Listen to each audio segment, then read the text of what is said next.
So, good morning, everybody. This is Ian, CEO at We Offer Wellness, for another We Offer Wellness chat, which we like to do because we've got lots of amazing people. We have this man who I know is down in Bristol, but how are you and how you doing? Yeah, I'm good, man. Another beautiful sunny day. Yeah, doing well. Glad to be here. It looks like it. Bristol, then. Are you you don't sound Bristolian, if that's the correct term. How'd you end up down there? Yeah, so I grew up in Hampshire, not far from Winchester, little town called Alton. Was there till I was ready to go to uni, and then went to uni in Bath. Studied music there. Hence, I don't know if you can see any of the guitars. But yeah, studied music there, and then worked at the uni for another 2 years. And in that process, had the chance to come over to Bristol, which, if you know anyone who doesn't know, it's like the neighbouring. It's kind of like older sibling, kind of older, dirtier, more chaotic, more creative sibling to Bath, basically. Bath's a very well looked after kind of heritage city. Got a lot of the Roman baths and like Roman architecture there that like brings in a lot of tourism, especially in the summer. Um, and yeah, I guess like after 6 years in Bath, I kind of felt like I'd reached the sides of it and had quite a lot of friends that moved over this way.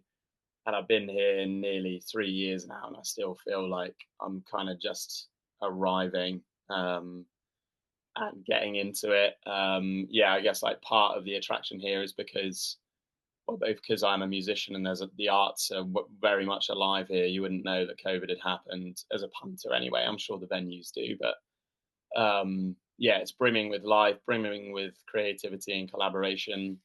And yeah, just always had like a sense of like belonging whenever I came over. And there's a lot of the kind of like alternative health world is going on here, so I feel very at home, I guess. Yeah, no, nicely put. Yeah. So obviously and clearly the creative streak, and just before we started this, you was telling me you also teach guitar as well. Then, yep.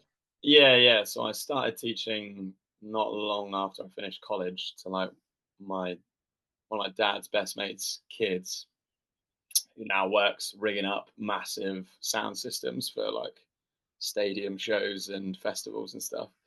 And then I just sort of carried on doing it now and then. From then, there was a point I was doing it pretty heavily in 2014, 15. I was teaching like 10 students a week.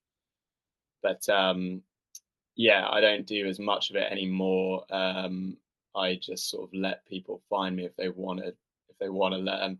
I did get a little. I found it getting a little bit tedious teaching kids who didn't care about practicing and were doing it because their parents wanted them to. And I was like, I'm not going over the pentatonic scale with you again, mate. Like, you either do the you do the practice, or like we can just put a pin in it. So I've since I've been in Bristol, I've taught a little bit. I've had like maybe 6 or 7 students since I've been here, and only have one guitar student that's active at the moment, but he's great and it's a joy to teach. So Yeah, yeah. it's a difference, isn't it? I mean, being a drummer myself, I've taught kids in the past, and some of them just want to be animal off of Sesame Street, Yeah, and right. and that's pretty much it. But hey, look, it's all good. So look, in terms of the whole wellness, holistic, spiritual world, and so forth, where does this start with yourself then? What's going on with you? Well, So I guess my interest in anything that could be, yeah, described as spiritual or alternative or holistic um started when I was about 19. I went through, like I expect is the journey for a lot of people, as a result of pain. I went through like a depressive episode shortly after I'd finished my 2 years at college, and was on medication for like 8 months. This is like 2008. And I discover mindfulness as a practice back then, and like suddenly lots of things are a bit easier. So I kind of like work my way out of that, and over the next kind of 4 or 5 years, like I go to uni and crack on with things, and like generally pretty good using mindfulness as a kind of tool to help whatever the consequences were of that period kind of stay level. Um, and then I sort of I didn't know it at the time, but I developed some like IBS, some irritable kind of gut issues, and I'd thought that that was just like part of the symptoms of what I'd been experiencing, and in some ways it was, but not directly. Um, and after I finished, so then I moved to Bath, was there for a few years, practicing mindfulness, talking to loads of people about it, introducing. I don't know if you know about the Headspace app. You probably do. Everybody does by now, don't they? It was kind of in the beginning of that, like the secular kind of interpretation and like transition of mindfulness practice kind of really happening, or as far as I could tell, anyway. And then I went on this meditation retreat in between 2 years of a very busy job and did a vipassana um, in somewhere not too far away from Bath in this little village called Headington. It's called the International Meditation Centre UK. And yeah, I realized very clearly in that sitting that what I was dealing with was not going to shift from just meditating alone. I was like, I'm going to have to find ways of dealing with this irritation. Like the whole rest of my body and mind felt steady and calm and peaceful. And then this kind of feeling here was like it needed something more. And so the next year, when I finished that job, which is like 2016, I looked up, I just moved all my stuff back to my dad's place. And I was like, look, before I start anything new, I just want a few months to research this and try and sort myself out. And so I tried a bunch of different techniques, bunch of different diets, bunch of different supplements, and things did help shift things a little bit, but it was never permanent. And then I discovered fasting. Um, and I tried 3 days of just drinking water, and I felt absolutely terrible. But something piqued my interest about it. There was something going on. Like I could tell there was some aspect of change that was happening. But yeah, I didn't know if I'd done something wrong or if I needed to rest more or if like maybe I needed to change up what I was doing some way. And then I came across this yeah, this place where there are places around the world where people will fast a lot longer. And I found one of these, saw people who had recovered from all kinds of things through weeks on just drinking water, which I know to a lot of people can sound extreme, and it is something to like treat with precaution. But anyway, I decided not to do that, and I went and did a 26-day water only fast, which yeah is what it sounds like, just 26 days of nothing but water. um, and by the end of it, not only had all my symptoms gone, but I felt more. This when I was 26, so more energized than I'd ever been, maybe since I've been a teenager.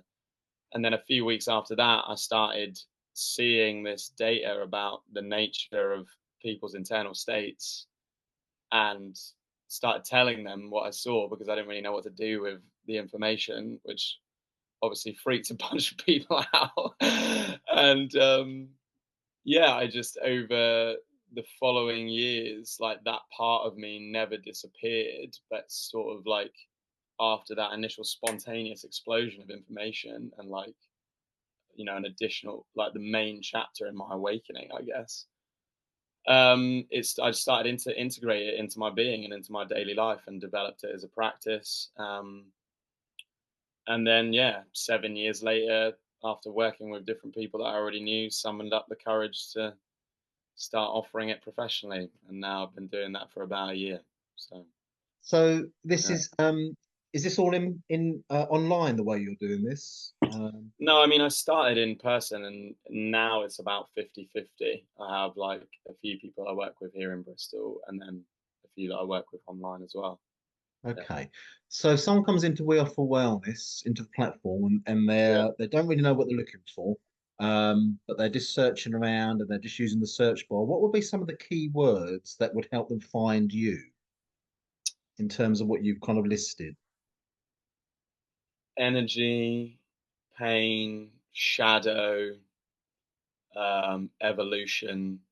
Basically, my work is what I try and help people do is for people that want to change and want to evolve and want to move through aspects of their internal state that they know no longer serve them, but finding it difficult to exactly figure out the ways to take step forward, is I help them find where this information that the body and mind stores is located, because it always has a place in the body. And so Mm. that's the kind of information that I can see. It's not like someone walks through a door and I can see what's going on. It's like it has to enter into a space with them to explore this stuff, right? Mhm. And so there is an element of like stillness and willingness to be still to do that. And then with enough um, patience and awareness, the information as to what created those things and the way the body responded is those signatures are in the pain. And so I can see that information as well, and that helps me to give recommendations of opposing signals to help raise the vibration of the pain in that specific part of the mind and body.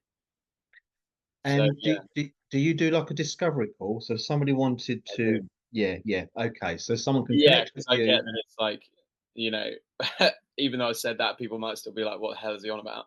So I take like half an hour, yeah, for free to be like, "This is what it is. This is how it works. I can give you an early reading, and you can let me know if this feels resonant." Yeah, Yeah, no, brilliant, absolutely. It and most of us do the discovery calls because to a lot of people, what is normal for us isn't necessarily normal for everybody else in that sense of, and yet yeah, it's mostly probably the most normal, natural things there is. It's just that the world's upside down. So, hey, look, brilliant. Okay, so it can be either in person or it can be done online, yeah. even though you're based in the West Country.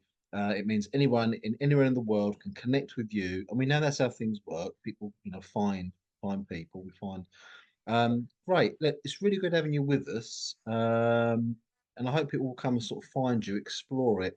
I think anything that's got that kind of creativity that you're doing, and also developing something new Hmm.